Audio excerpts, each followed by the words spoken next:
ফুল গাছে ফোটে ঠিকই, ওদের কিন্তু নিজ কোনো শক্তি নাই। ওরা নিজের ইচ্ছায় এসে গোবিন্দের চরণ, ওদের চরণ আবার ভাগ্য হয় কখন আপনাদের মতো শুদ্ধ ভক্ত গোবিন্দ সেবিকা, গোবিন্দ সেবার সেবক যারা যত্ন করে ফুল তুলে এনে সুবাসিত জল দিয়ে ধৌত করে সুগন্ধি চন্দন মিশিয়ে ওই ফুলটি গোবিন্দের চরণে যখন নিবেদন করেন, তখন ওই বৃক্ষের ফুল গোবিন্দের চরণ সেবায় লেগে যায়। কিন্তু দেখুন, তাহলে সম্মুখে ফুটে থাকা ফুলগুলো গোবিন্দের চরণ পেল, কিন্তু বাদ বাকি আরো অনেকেই পেল না। যারা ঝরে পড়ে গেল, এরা কারা গো? তারাই পড়ে গেল, তাদেরই গোবিন্দের চরণ সেবায় লাগা হলো না। যে ফুলগুলো দেখবেন বৃক্ষের চূড়ায় ফুটে থাকে, পাতার আড়ালে আড়ালে থাকে না, লুকোনো অবস্থায়, কত কষ্ট করে আর কে আমরা ফুল তুলি, সামনে যেটা আছে তাড়াতাড়ি করে তুলে নিয়ে আসি, কিন্তু চূড়ায় যেটা থাকে ওটা ধরা সম্ভব হয় না, সাজিতে ধরাও যায় না, গোবিন্দের সেবায় লাগানো সম্ভব। আমার পাতার আড়ালে লুকিয়ে থাকে যে ফুলগুলো ফুটেছে, ইচ্ছা তো সবারই গোবিন্দের চরণ পাবে, কিন্তু পাতার আড়ালে লুকিয়ে আছে, ওই ফুলটাকে তোলাও হলো না, গোবিন্দের সেবায় দেওয়াও হলো না। কিন্তু এই বুদ্ধিটা যদি কারো মাথায় থাকে যে সামনে যেগুলো ফুটে আছে ওরা তো গোবিন্দের চরণ পাবে, দেখুন এর মধ্যে কিন্তু গভীর তত্ত্ব লুকিয়ে আছে যে সামনে যারা ফুটেছে এরা তো পাবে, কেউ না কেউ ওদেরকে গোবিন্দের চরণ সেবায় লাগিয়ে দেবে, কিন্তু চূড়াই যে রইল, পাতার আড়ালে লুকিয়ে যে রইল, ওদেরকে গোবিন্দের সেবায় লাগিয়ে দেবে কে? একটু কষ্ট করে হলেও এই বুদ্ধিটা মাথায় নিতে হয়। আমার একটু কষ্ট যেভাবেই হোক ওই ফুলটাকে তুলে নিয়ে এসে গোবিন্দের চরণ সেবায় দেবে, কিন্তু যদি কেউ না তোলে তাহলে ওই ফুটে আর কোনো লাভ হলো না, ফুটেও ঝরে পড়ে গেল, পাতার আড়ালে লুকিয়ে রইল, কেউ অলসতা করে তাকে চয়ন করলো না, তুললো না, গোবিন্দের চরণ সেবায় তার ভাগ্য হলো, তাহলে ওই ফুলটাও ঝরে পড়ে গেল, চূড়ায় এবং পাতায় লুকোনো। এখন আসুন, এইরকম এই জগতে আমাদের কিছু সংখ্যা ভক্ত আছে, দেখবেন কিছু সংখ্যা যারা সত্যিকার অর্থেই গোবিন্দের চরণ পাবই আত্মবিশ্বাস নিয়ে শুদ্ধ ভক্তিতে যারা ফুটে যায়, হৃদয় মন মন্দিরকে প্রেম ও ভক্তিতে সুসজ্জিত করে যারা বিকশিত হয়, এরা তো গোবিন্দের চরণ সেবায় লাগবে, কিন্তু ওই যে বৃক্ষের চূড়ায় যে রইল, পাতায় যে লুকিয়ে রইল, এরা কারা? ওই বৃক্ষের চূড়ায় থাকা ফুলের মতো যারা অহংকারী ভক্ত। যাও যাও, কীর্তন শুনতে গেলেই ভগবান পাওয়া যায় তা না, তোমার সাধ হয়েছে, তুমি যাও। কৃষ্ণ যদি পাই আমি এই ঘরে বসেই পাবো, আমার দরকার নেই তোমাদের মতো কীর্তনে যাওয়া, খিচুড়ি প্রসাদ খাওয়া, এর সঙ্গে গল্প গুজব করা, এগুলো করলে কৃষ্ণ পাওয়া যায়। এরা হলো অহংকারী, ওই বৃক্ষের চূড়ায় থাকা ফুলের মতো। ওই অহংকার নিয়ে কুলে যারা, অহংকারের আসনে যারা বসে থাকবে, যদি তাদের জন্মটাও তো কৃষ্ণ সেবার জন্ম নাকি? আমরা তো সবাই কৃষ্ণ সেবার যোগ্য জন্ম নিয়ে এসেছি। মনে মনে একটা জিনিস ভাববেন, এই জন্মটা কিন্তু আমাদের সুদুর্লভ, দেব দুর্লভ, দেবগণেরও বাঞ্ছিত, স্বর্গের দেবদেবী পর্যন্ত গোবিন্দের কাছে কান্নাকাটি করেছে। সে গোবিন্দ, যে ভগবান তার অভিমানে তোমাকে জানা যায় না, তুমি আমাদের সেই অভিমানের আসনে কেন বসিয়েছি?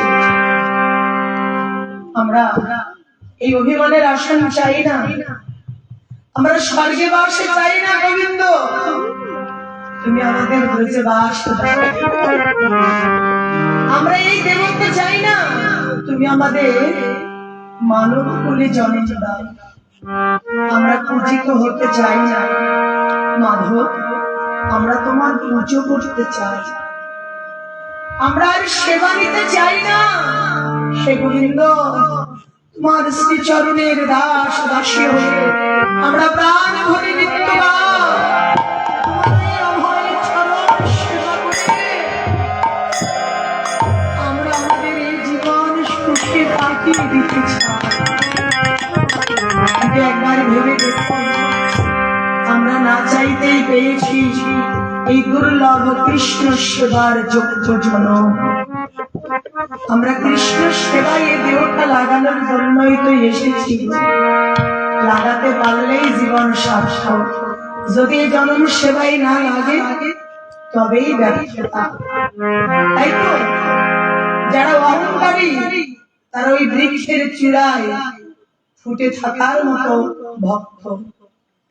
ওই অহংকারের আসনে তারা যতদিন বসে থাকবে এতদিন গোবিন্দ পাওয়া হবে না। তারপর ওই যে পাতার আড়ালে লুকিয়ে থাকার মতো ভক্তরা, যারা হয়তো লজ্জায়, হয়তো ভয়, হয়তো ঘৃণায়, যদি পাওয়ার আশা আছে কিন্তু ভয়ে অথবা লজ্জাতে প্রকাশ করতে পারছে না, এরা হচ্ছে ওই পাতার আড়ালে লুকিয়ে থাকার মতো ভক্ত। গেলেই বা কি হয়, না গেলেই বা কি হয়, আমি যে যাবো এরা যে কি ভাববে। এরকম কিন্তু অনেকে আছে, অনেক ঘরে ঘরে দেখা যায়। চাইলে অনেক সময় দেখা যায় শাশুড়ি ননদীর ভয়ে হয়তো পরিবার পরিজনের ভয়ে আসতে পারে না, হয়তো অনেকে স্বামীর ভয়ে আসতে পারে না, আবার অনেকেই বলে যেতে না লজ্জা করে, কিন্তু যাওয়ার জন্য খুব ইচ্ছে হয়। কিন্তু এরা হচ্ছে ওই যে পাতার আড়ালে লুকিয়ে থাকার মতো ভক্ত। ফুটেছে ঠিকই, কিন্তু লজ্জার কারণে ওরা আশাও হলো না, গোবিন্দের চরণ পাওয়াও ভাগ্যে হলো না। তো এরাই ফুটে ঝরে পড়ে যায়। তাই আমাদের তত্ত্বদর্শী মহাজনের কথা, ভাবকজনের কথা, হে শ্রী কৃষ্ণ ভক্ত মন্ডলী বসু, তোমরা যেভাবে একটা বৃক্ষের ফুলকে যেমন অতি যত্নে চয়ন করে এনে সুবাসিত জলে ধৌত করে সুগন্ধি চন্দন মিশিয়ে ওই ফুলটিকে যেমন যত্নের সঙ্গে গোবিন্দের চরণ সেবায় লাগিয়ে দেয়, ভাবিক জন বৈষ্ণবজনের প্রতি এই আক্ষেপটাই নিবেদন করলেন। আমারও এই নিবেদন, হে বৈষ্ণবগণ, ওই বৃক্ষের ফুটে থাকা ফুলের মতো করে তোমরাও যদি পারো কৃপা করে ওই বৃক্ষের ফুলের মতো তোমরাই আমায় গোবিন্দ সেবা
তোমাদের কাছে আগে জানাইলা আমার কাছে কথা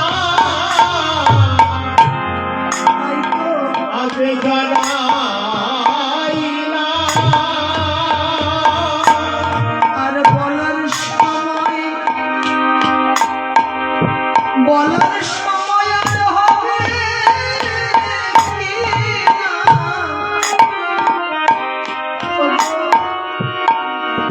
আমার কাছের কথা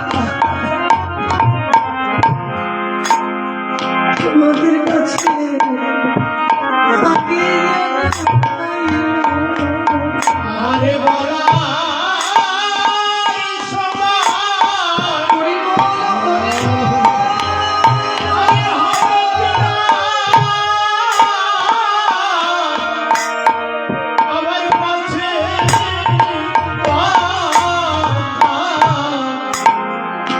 আগে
আমি আজকের মতো এভাবে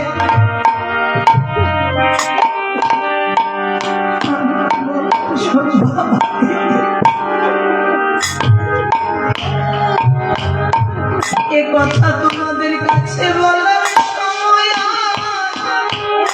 পাবো কি না?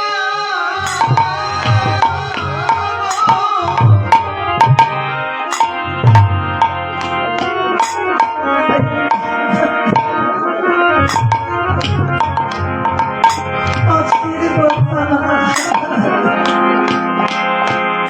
তোমাদের কাছে আগে জানাই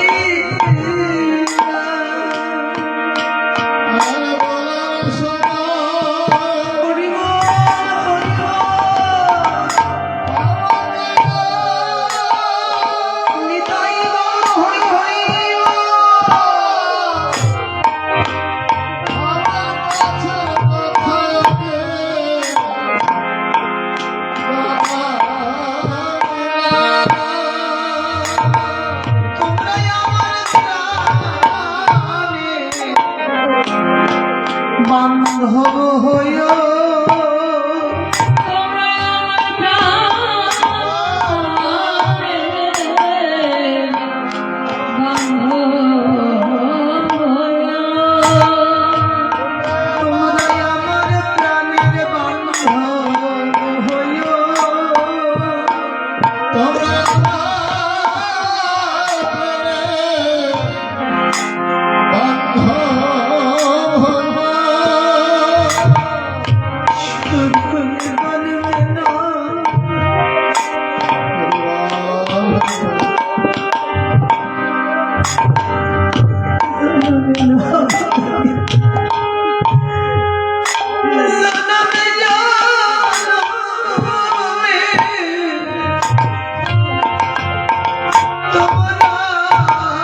প্রাণের বান্ধব হইও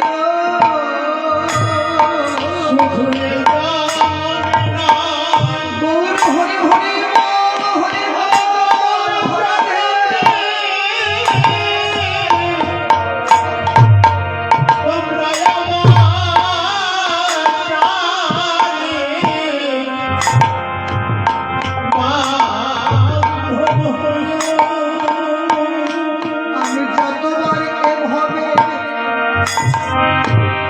আসি আর যাই না কেন, তোমরা বান্ধব হয়ে গোবিন্দ সেবায় জনমে জনমে সেবায় লাগাইও।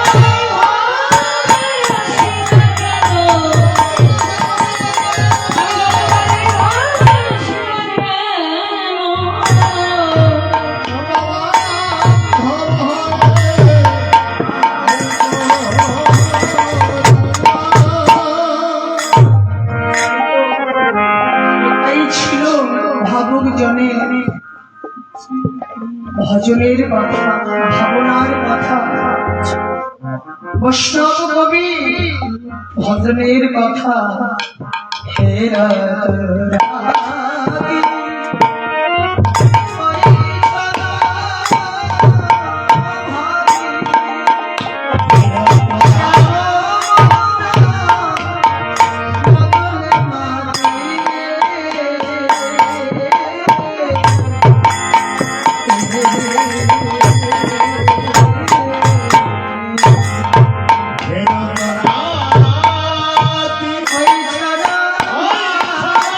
Oh,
Hey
হে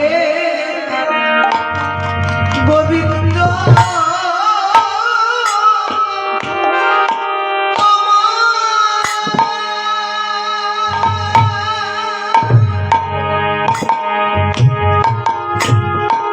আমরা হইব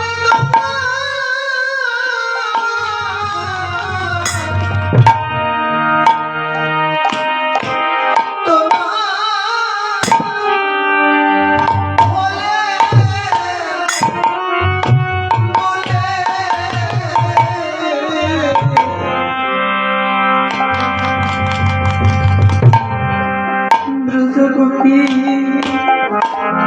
জীবন যৌবন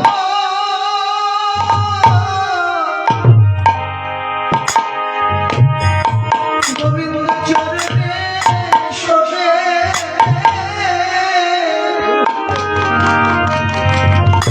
শোভে দিল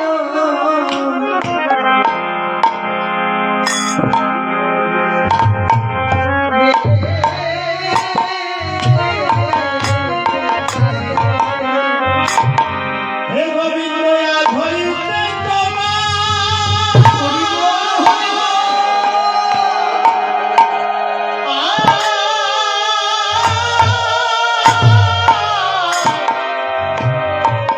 তোমার হয়ে বলে বলে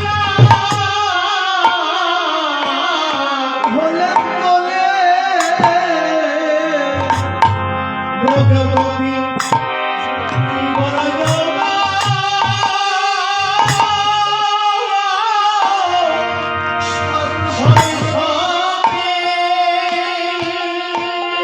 ব্রজগোপী বাবা যে যেখানে যে যে অবস্থাতেই ছিলেন গোবিন্দের এই প্রাণ আকর্ষণীয় ডাকাতিয়া নিষ্ঠুর বাসের ধ্বনি শোনার সাথে সাথে ব্রজবতীগণ তৎক্ষণাৎ আত্মনিবেদন করে দিলেন গোবিন্দের শ্রীপাদ পদ্মে আত্মসমর্পণ করে দিলেন যেন আর কোনো কিছুর অপেক্ষায় আর রইল না। ডাকাতিয়া বাঁশির ধ্বনি শোনার সাথে সাথে সবাই সব কিছু ভুলে গোবিন্দের চরণে মন প্রাণে সঁপে দিয়ে বলেছে, হে গোবিন্দ, তুমি মোহনবাসীকে আমাদের নাম ধরে ধরে যখন ডাকছো, তোমার কাছে যেহেতু যেতেই হবে, তবে তোমার কাছে যাবার পূর্বে তোমায় শুধু একটা কথা নিবেদন করে যাই, হে গোবিন্দ,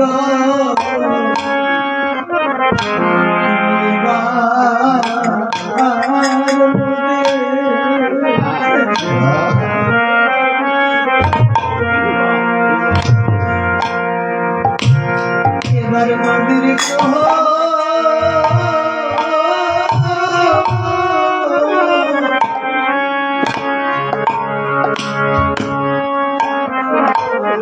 গ্রহণ করিও হে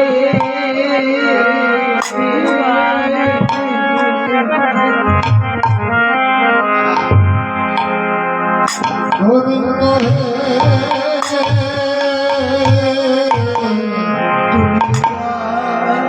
তুমি এবার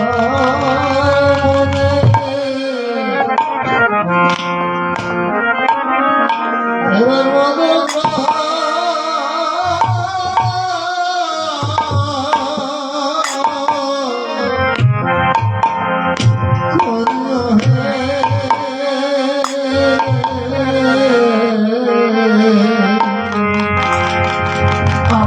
যে কত জন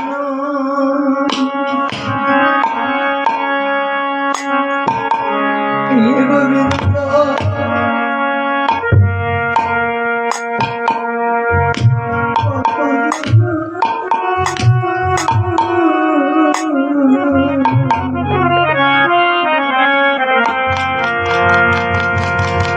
জনম বিফলে গেল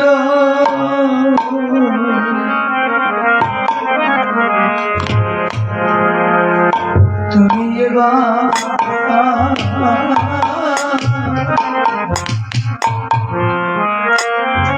এবার মনে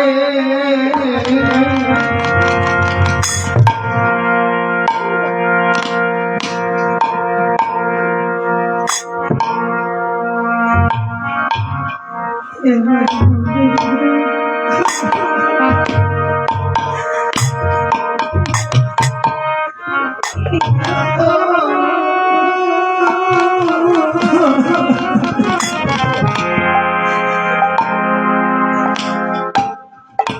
গ্রহণ করিও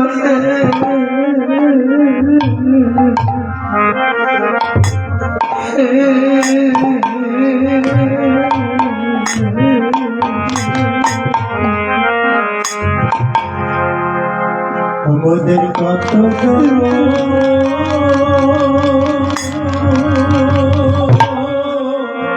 হরিব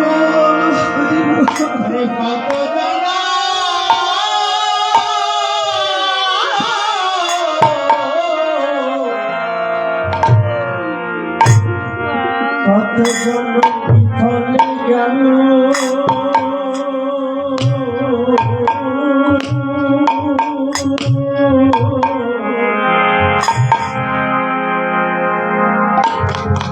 পবিত্র হইবা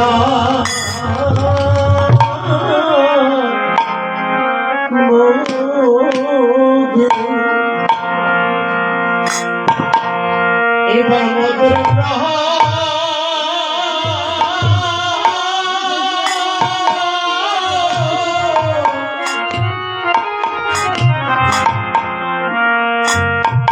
গ্রহণ করিও হে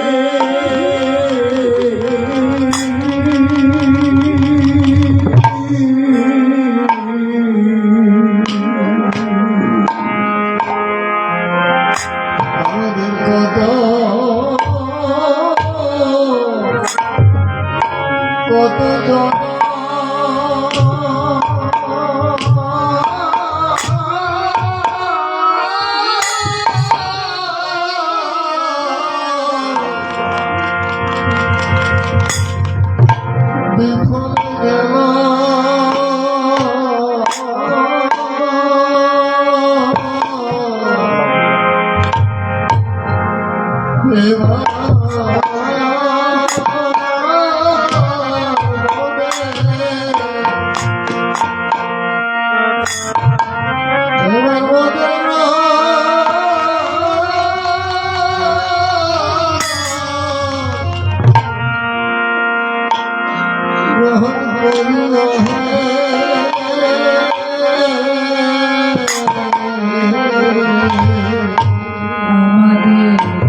আসে গেলে তুমি আমাদের আর বঞ্চিত করো না গো। তুমি আমাদের আর এবার ফিরিয়ে দিও না। তোমার ওই চরণ প্রান্তে এবার আমাদের একটু জায়গা তো দিও। এগুলি তোমার কাছে আর কিছু চাই না। জাতি বিদ্যা রূপত্ব মহত্ব তুলমান এগুলি আর দরকার নাই। এসবের আর কোনো প্রয়োজন নেই। শুধু তোমার কাছে একটাই নিবেদন, তোমার চরণ প্রান্তে আমাদের একটু আশ্রয় দিও। আর ফিরিয়ে দিও না গো। বলি ব্রজগোপী কাও একে একে গোবিন্দের চরণে আত্মসমর্পণ করবে। তাই তো আমার এই কথা শুধু ব্রজগোপীর প্রাণের কথা নয় গো, এটা তো আপনার আমার সকলের প্রাণের কথা, সকলের হৃদয়ের কথা। আমাদের তো কত জন্ম বিফলে চলে গেছে, যে জন্মগুলো আমরা গোবিন্দের সেবায় নিজেকে লাগিয়ে দিতে পারিনি, যে জন্মে আমাদের গোবিন্দের ভজন পূজন করা হয় না, যে জন্মগুলো আমাদের বিফলে কেটে গেছে। সাগর জঙ্গম কীট পতঙ্গ পশু পাখি এভাবে ৮০ লক্ষ জন্ম মৃত্যুকে উপেক্ষা করার পর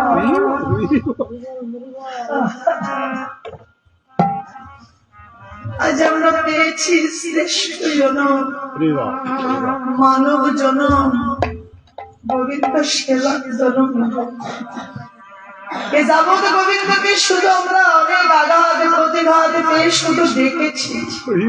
ডাকতে ডাকতে গোবিন্দ আমাদের এবার দুর্লভ মনুষ্য কুলে জন্ম দিয়ে পাঠিয়ে দিলেন।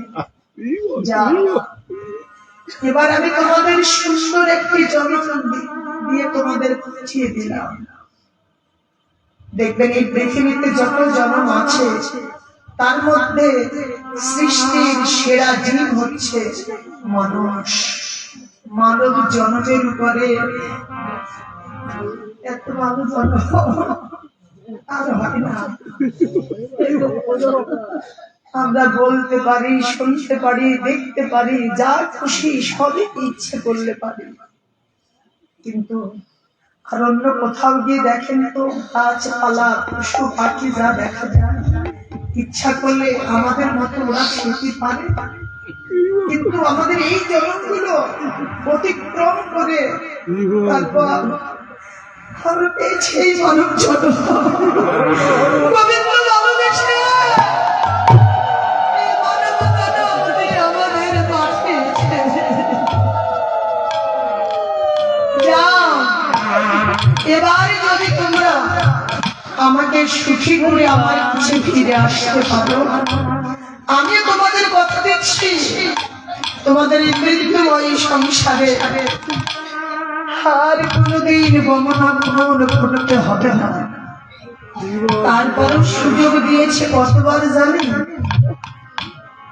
4 লক্ষ মানব জন্ম। এই 4 লক্ষ বারের মধ্যে যদি হয়তো একজন হলো না আরেকবার, আরেকজন হলো না আরেকবার, এইভাবে 4 লক্ষ বারেও যদি তুমি আসতে না পারো, ভগবানের কাছে আশ্রয় নেবার মতো সেই অধিকারটুকু অর্জন যদি তোমার না হয়, তাহলে মনে রাখো আবার 84 এ বিষয়ে সন্দেহ নেই। এই জন্য মারে এলে তো যেতেই হবে, কিন্তু সবসময় গোবিন্দের কাছে এই কথাটাই আমাদের বলতে হবে। গোবিন্দ হে, অনেকে ভুগেছি, অনেক আঘাত প্রতিঘাতের সম্মুখীন হয়েছে, আর আসতে যেতে চাই না।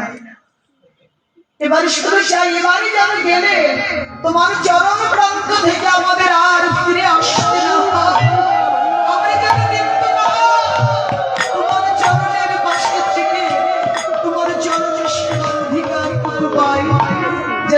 আমরা তোমার চরণ প্রান্তে থেকে সেবা করে কেটে যাও। এই ভাবনা নিয়ে আমাদের গোবিন্দের চরণে আত্মনিবেদন করাই মহৎ গুণ। আগে থেকেই মনটা গোবিন্দের চরণে দিয়ে দাও, হয়তো বাঁশি বাজলে আর সেদিন আত্মসমর্পণের সময় সুযোগ সুবিধা হবে না। সেদিন ডাকলেই বাঁশি বাজালেই চলে যেতে হবে। এর জন্য আগে থেকেই দিয়ে রাখো, যেন সেদিন গেলে গোবিন্দ গ্রহণ করেন আর ফিরে আসবে না। তাই ব্রজ গোপিনী সকল যে যেখানে যে যে অবস্থাতেই ছিলেন, একা একে করে প্রত্যেককে গোবিন্দের চরণে আত্মনিবেদন করে দিয়ে, হে গোবিন্দ তুমি আমাদের হও মানে হও, আমরা তোমার হয়ে গেলাম বলে চলছেন তারা ধ্বনি অনুষ্ঠানে নিকুঞ্জ গানের পথে। তাই চলো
কেউ দহন করতে করতে দহন ভাণ্ড ফেলে দিয়ে চলে যাচ্ছেন, কেউ ভোজনে বসেছিলেন ভোজন পাত্র থেকে উঠে চলে যাচ্ছেন, কেউ স্বামীর করে সুখনিদ্রায় নিদ্রিতা ছিলেন, বাঁশি শুনে বলার সময় নেই, ভালোবাসা পতির ঘর ছেড়েই চলে যাচ্ছেন, কেউ স্নেহের শিশু পুত্র কোলে নিয়ে পরে গান বানাচ্ছিলেন, বাঁশি শুনে শিশু পুত্রটিকে কোল থেকে ভূমিতে ফেলে দিয়ে হা কৃষ্ণ হা কৃষ্ণ হা কৃষ্ণ বলে বলে ছুটে চলছে ঈশ্বর দর্শনে। কোন গোপী পতি সেবাই নিয়োজিতা ছিলেন, কিন্তু বাঁশি শুনে পতি সেবা ধর্ম ভুলে ব্রজগোপী পাগলিনীর মতো কৃষ্ণ কৃষ্ণ হা কৃষ্ণ গোবিন্দ দেখা দাও বলে ছুটছে। এত সব গোপিনীগণের সঙ্গে আমার রাধা রানী, যে রাধা রানী নিরন্তর কৃষ্ণ মাদিনীর ঘরে বাস করছেন। আজকে সে রাধা রানী যখন গোবিন্দের ওই নিষ্ঠুর ডাকাতিয়া বাঁশির ধ্বনিটি শুনতে পেলেন, ওই প্রাণ আকর্ষণীয় বাঁশির ধ্বনি শোনার সাথে সাথে রাধা রানী যেন এলোছিল পাগলিনীর বেশে সব বাধা উপেক্ষা করে চলছে। কিন্তু রাধা রানী সেও সেজেই যাচ্ছেন ঠিকই, কিন্তু সবার থেকে একটু আলাদা। বৈষ্ণব কবি পদের অভিপ্রায় জানিয়ে দিলেন, আপনি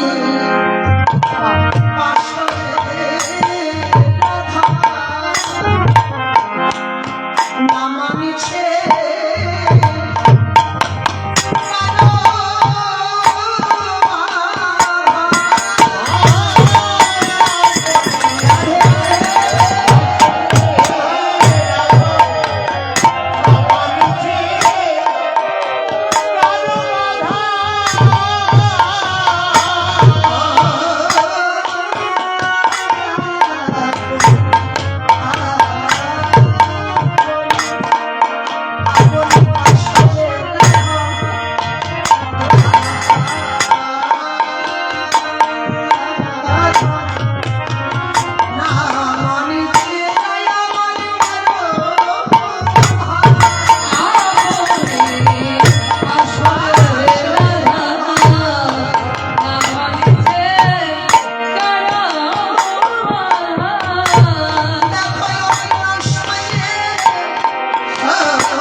কিন্তু সেজেছেন কিভাবে গো? দেখো দেখো রাধা রানীর চরণে চরণে স্বর্ণের মালা, মানে পরের স্বর্ণের মালাটা চরণে চরণে চরণে স্বর্ণের মালা।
পরের স্বর্ণের মালা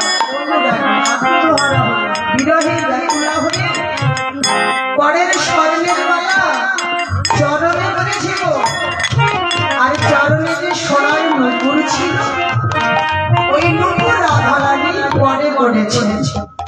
গলার মুক্তার মালা কি ওই মুক্তর মালা কোটি তটে পড়েছে, আর কোটি তটে যে কিঙ্কিনি ছিল ওই কিঙ্কিনি রাধা রানী অনুরাগে কোথায় গলায় পড়েছে, মানে জায়গার জিনিস আরেক জায়গায় সব এলো ফেলো।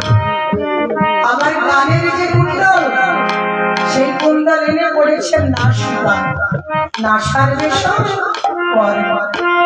আবার রাধারানী নয়নের কাজল চরণ, চরণের উত্তরীয়কে পরিধেয় বসন করেছে, আর পরিধেয় বসনটাকে রাধারানী উত্তরীয় করেছে। উত্তরীয় চেনেন? ওড়না, যেটা গায়ে দেওয়া হয়। কিন্তু ভজন অনুরাগের পথে এটাকে আমরা উত্তরীয় বলা হয়। তো সেই উত্তরীয়টা রাধারানী করেছে, শাড়ি রাধারানী উত্তরীয় করেছে। কিন্তু বেনিটা তো ভালো করে বাঁধাই হলো না, একেবারে এলো খেলো পাগলিনীর মতো করে হা কৃষ্ণ বলে চলছে। হ্যাঁ, এইভাবে অনন্তমণি গোপিনীর সঙ্গে পাগলিনী রায় চলছে। তাই মধ্যে দুর্বলায় এক গোপী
ওদের শক্তিটাকেই তো ভালো আছে, দেখবেন ঠিকঠাক মতো খাবে না নাবে না, কিন্তু শক্তিটাই এত আপনি 2-4-5 জনে ধরে রাখতে লাগবে না। ঠিক কিন্তু বলেছে বলি দুর্বলা হলে কি হবে? ওদের দুর্বলতা কোথায়? ওরা কৃষ্ণ প্রেমে পাগল, কিন্তু ওদের দুর্বলতা বাদির ঘরে বাস করে, চাইলে গোবিন্দের কাছে যেতে পারে না। এখানেই হয়ে যাবে দুর্বলতা। কিন্তু বলেছে বলি আজকে গোবিন্দের বাসি শুনে সব ভুলে চলছে। প্রথমত থেকে স্বামী ধরে নিয়ে আসতেন, বেঁধে রাখতেন, যেতে দেবে না। কিন্তু গোপীর নাম ধরে গোবিন্দ খুশি বাজার চলছে। গোপীকে তো বলছে স্বামী তুমি বড় নদীর মতো, তুমি আমাকে জোর করবো ঘরে বেঁধে রেখেছো, যেতে দেবে না বলে।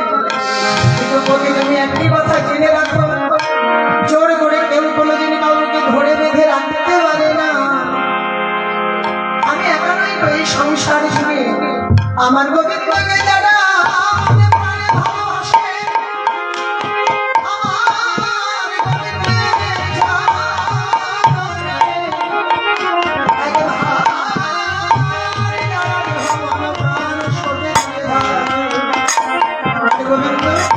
ভালোবেসে তাদের একবার আপন করে কাছে ডাকে, জানো তাদের কেউ ধরে ডাকিতে পারে, তাদের কেউ ধরে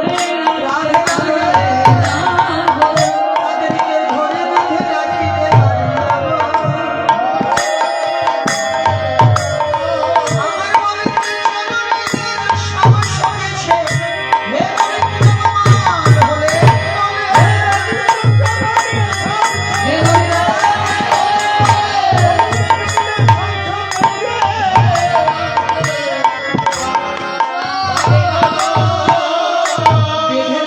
যায়, কিন্তু দেহকেই বেঁধে রাখা যায়, কিন্তু মন বাঁধা যায় না। তাই তো একটা গান আপনারা শুনেছেন না, হাত বান্ধিবি মার বান্ধিবি, আমার মন বান্ধিবি কেমন, চোখ বান্ধিবি মুখ বান্ধিবি, পড়ার বান্ধিবি কেমন। তাই না? এই গানটা একটা ছোট্ট মেয়ের আমরা গলায় শুনেছি। বাহ! আর গুলি জ্ঞানী যারা কবিরা তো গান লেখে, তারা ধ্যান দেয়, তাই না? তো আসলে এ জীবনে দেহটাকে বেঁধে রাখা সম্ভব হলেও কিন্তু মন কেউ কোনোদিন বেঁধে রাখতে পারে না। হয়তো জোর করে আপনাকে কীর্তন শুনতে যেতে দেওয়া হলো না, বেঁধে রেখেছি, কিন্তু দেহটাকে রেখেছি, কিন্তু মনটা তার এই মনের মানুষের কাছে রয়েই গেছে। যে সে ঘরে বসে বসে মনে মনে ভাববে, আর সেই প্রাণের দেবতা পরমেশ্বর ভগবানের। তবে এই জন্য এই মন সব পায়, আর মনটাকে সঠিক করতে পারলে আপনার আমার জীবনের ভজন সার্থক। এই জন্য মন আর কিছু দেওয়ার দরকার নাই, ভগবানের কাছে শুধু মনটা দিয়ে দেবে। অর্জুনকে বলেছিল, শ্রীকৃষ্ণ অর্জুনের কাছে বলেছিল, দেখো অর্জুন, তোমার মনটা শুধু তুমি আমায় দিয়ে দাও, আমি কোথায় আছি তোমায় খুঁজতে হবে না, আমি কোথায় আছি তোমার খোঁজার দরকার নেই, আমার মন তোমায় খুঁজে নেবে তুমি কোথায় আছো। এটাকে শুধু অর্জুনকে বলা হয়েছে, এই জগৎ সংসারীকে বলা হয়েছে, তোমাদের প্রত্যেককে মনটা গোবিন্দের কাছে নিয়ে দাও, দেখবে একদিন না একদিন গোবিন্দ তোমাদের যেখানেই থাকো খুঁজে নেবে। শুধু দেবার অপেক্ষা, তোমাকে নেবার জন্য গোবিন্দ প্রস্তুত, শুধু আমি আমাকে দিতে পারলেই হয়ে যায় নাকি। উনি তো নেবার জন্য দাঁড়িয়ে আছে, প্রস্তুত হয়ে আছে, শুধু দিতে পারলেই হয়ে যায়। এই ব্রজপতি এটা বলছে, স্বামী তুমি আমাকে যতই ধরে বেঁধে রাখার চেষ্টা করো, এই যে আমার গুণময় দেহটি রেখে আমি কৃষ্ণ সেবার প্রাণ নিয়ে চলে গেলাম, তবে তুমি আমায় প্রাণ ধরে আশীর্বাদ করে দাও, আমি যেন গোবিন্দ সেবায় লাগিতে পারি।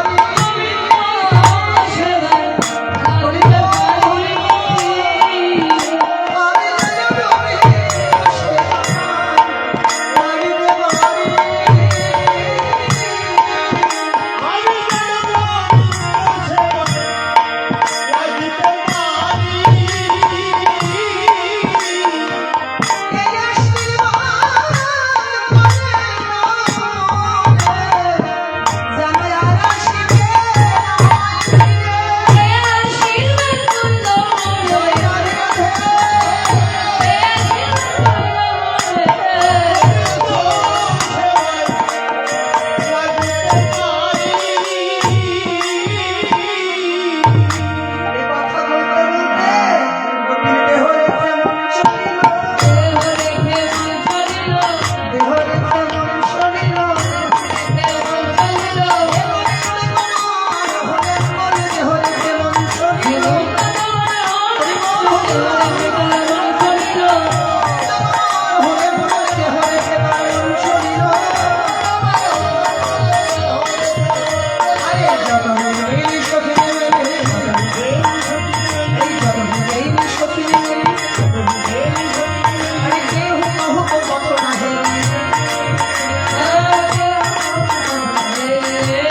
নিভৃত নিকুঞ্জ কাননে একত্রিত দেখিয়া চতুরের শিরামণি রসিকেন্দ্র চূড়ামণি শ্যাম সুন্দর প্রত্যেকের বদন পানে তাকিয়ে তাকিয়ে মৃদু হাস্য বদনে ওদেরকে এবার জিজ্ঞাসা করছে, আরে ও গোপী, সব ভগবান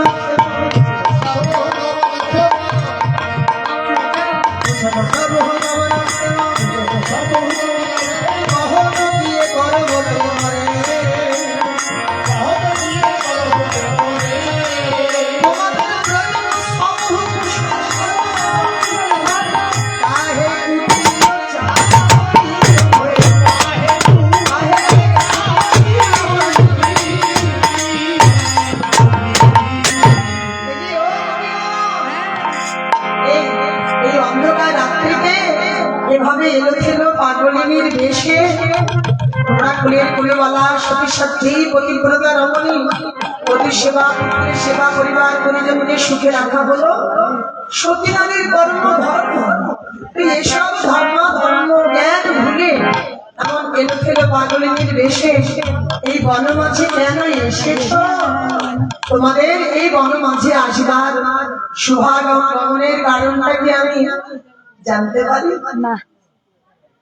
দেখুন তো, ডেকে এনে যদি এইরকম কথা বলা যায় তাইলে তার মনের অবস্থাটা কেমন হবে?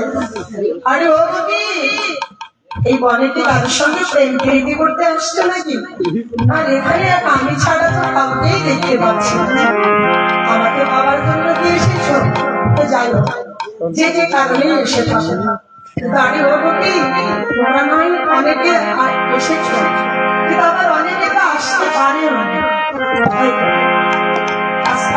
গ্রামবাসী সবাই কি কীর্তন শুনতে আসছে?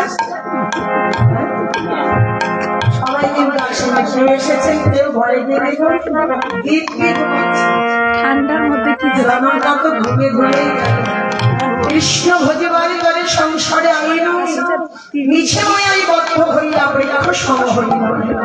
দিন গেল মিছে কাজে, রাত্রি গেল নিপুরে, না ভজিরাম রাধা কৃষ্ণ সে জরনার বজ্র বলেই তো এসেছিলাম, কিন্তু এসে কি হলো? এই সংসারে মায়ার দাসত্ব করতে গিয়ে সারাদিন কেটে গেল মিথ্যা সংসার কাজে, অর্থ উপার্জনে, পরিবার পোষণ। আর রাত্রি কেটে গেল কোথায়? সুখ সজ্জায়, সুখ নিদ্রায়, আনন্দ রসে, সম্ভব বিলাস। ভজনের সময় কিন্তু সময় পেলে, সুযোগ সুবিধা এলে সেটা কাজে লাগে। এই রাত্রি প্রভাব হয়ে গেলে 1 বছর পর আবার এই দিনটা আপনাদের মধ্যে আসা আমরা পাবো। তারপরে রাত্রি প্রভাব হলে আমরা কে কার সঙ্গে দেখা করতে পারবো, কে কার সঙ্গ করতে পারবো, সেটাও তো আমাদের বলার উপায় আছে। এই বছর ঘুরে আসতে আসতে এরই মধ্যে আমরা কে থাকবো, কে থাকবো না। এই মধুর মিলন মেলা তার জীবনে এসে মিলবে, তার মিলবে না, এটা আমাদেরই কারণ বলার।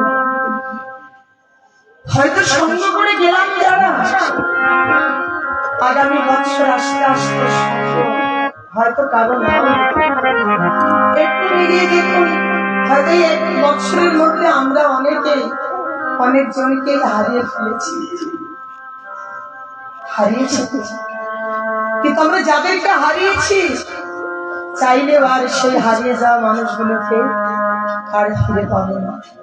একদিন আমিও হারিয়ে যাব, আপনি যাবেন, কিন্তু দেখবেন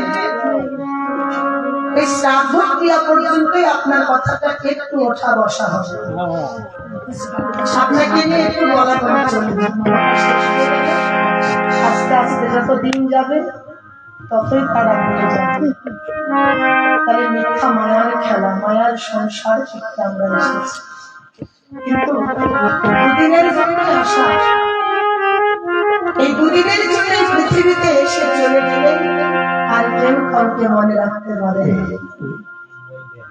এই জন্য মনে এসেছি যাবই তো। কিন্তু তার জন্য পৃথিবীতে কিছু রেখে যেতে হবে, যেন আমি চলে গেলেও তবু সবার মধ্যে যেন বেঁচে থাকি, আমি না থাকি আমার স্মৃতি যেন তাদের মধ্যে বেঁচে থাকে। আর আমরা তো বিশেষ করে স্মৃতি নিয়েই তো বেঁচে থাকি, তাই না? কাজী নজরুল ইসলাম কবিতার ভাষায় বলেছিলেন, যেদিন তুমি এসেছিলে হবে তুমি শুধু কেঁদেছিলে, হেসেছিল সবে। এমন একটি জীবনে তুমি করিও গঠন, সেদিন মরণে হাসিবে তুমি কাঁদিবে। তুমি এসে তো কেঁদেছ, কিন্তু এসেছো যখন যেতে তো হবে। কিন্তু তুমি এসে কাঁদলে, আর তো কেউ কাঁদেনি। তারা তো তোমাকে পেয়ে আনন্দ করেছিল, উল্লাস করেছিল, কিন্তু যাবার দিনেও কি তুমি ভাবে কাঁদতে কাঁদতে যাবে? আরে তোমার মানব জীবনের পূর্ণতা পেল কোথায়? না না না, এসে গেছ কিন্তু যাবার দিনে নয়। যাবার দিনে তোমাকে হাসতে হাসতে যেতে হবে। আর সেদিন তুমি হাসতে হাসতে যাবে তো, কিন্তু এমন একটা জীবনে তুমি তৈরি করো, সেদিন তুমি হাসতে হাসতে মৃত্যুবরণ করবে। আর তোমাকে হারিয়ে এই বিশ্ব জগৎ সংসার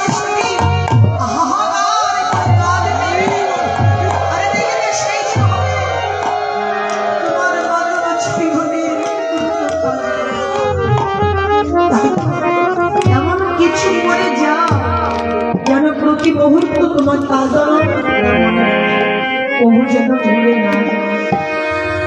তোমার রূপ, চেহারা, ভালো খাওয়া করা এগুলো কেউ মনে রাখে না, শুধু মনে রাখে কি তার গুণ কতটুকু ছিল, তাই না? লোক সমাজে 2, 4 জন 5 জন এক জায়গায় হলে নানা কথার মধ্য দিয়ে হলেও ওই একটা কথা অন্তত উঠবে না রে, মানুষটা বড় ভালো ছিল, লোকটা বড় ভালো ছিল, তার জন্য আমরা এটুকু পেয়েছি, এখানে এসেছি। এইটুকু রেখে যদি এখান থেকে যাওয়া যাবে, তবে আমাদের জীবন সার্থক। এই তো রাত্রি প্রায় প্রভাত হয়ে গেল, এই রজনী প্রভাত হয়ে গেলে আমরা যার যার মতো নিজ গন্তব্যস্থানে ফিরে যাবো,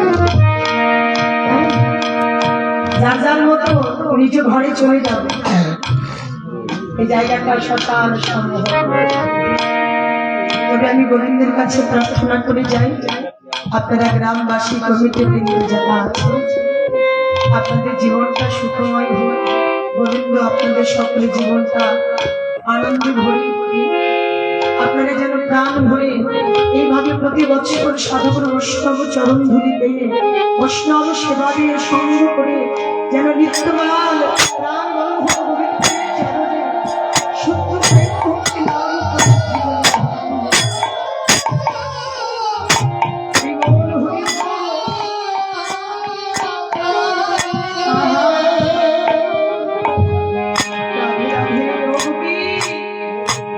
তোমরা তো আসছো, কিন্তু অনেকেই তো আসেনি, তারা সবাই ভালো আছে তো?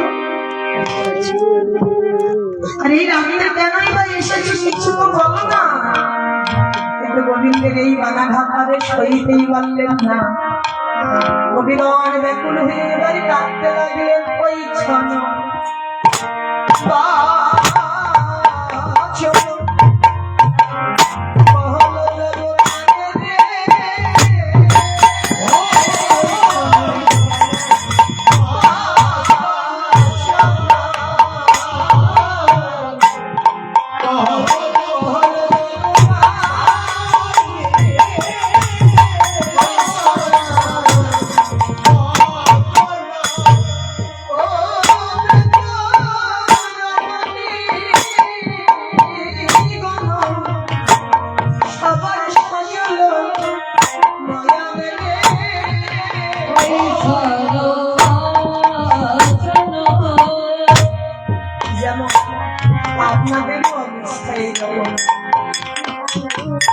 এই রজনী প্রভাত হয়ে যাচ্ছে, আর আস্তে আস্তে সবার মনের মধ্যে বিরহের আগুন জ্বলছে। কটা দিন তো আমাদের বেশ ভালোই কেটে গেল, বাজার লাগানো কত আনন্দ, কিন্তু সেই বাজার যখন ভেঙে যায়, সে আনন্দ বাজার যখন ভাঙতে শুরু করে, সেটা যে কত দুঃখে, কত বেদনা, কত কষ্টে, সেটা কমাও যায় না, কমাও যায় না। এই যে এত যত্ন করে কুঞ্জকে সাজিয়েছি, কিন্তু এই সাজানো কুঞ্জকে থাকতে ভাবতে তো হবে। কিন্তু সবার মনের মধ্যে একটা কথাই বাস করছে, আমরা কত আনন্দে ছিলাম, এই দিনগুলো যদি সারা জীবন আমাদের জীবনে লেগে থাকতো, আর এই সংসারের এই পিতা এই যন্ত্রণা গুলো আমাদের তোমরা ঘরে গিয়ে আমরা আর লক্ষ্য করে দেখবেন এই প্রায় 7 দিন 15 দিন, অনেকের 20-22 দিন এই কীর্তনটা আপনাদের প্রাণে প্রাণে বাঁচতে চাইলে আপনারা সঠিক করে সংসার ধর্ম কর্ম করতে পারবেন। মনে হবে যেন কি নেই, যেন আমরা কি হারিয়েছি, কি যেন হলো না, মনের মধ্যে সব সময় এই জ্বালাটাই কাজ করে। আজকে ব্রজগোপী গোবিন্দের বচন শুনে কাঁদছে,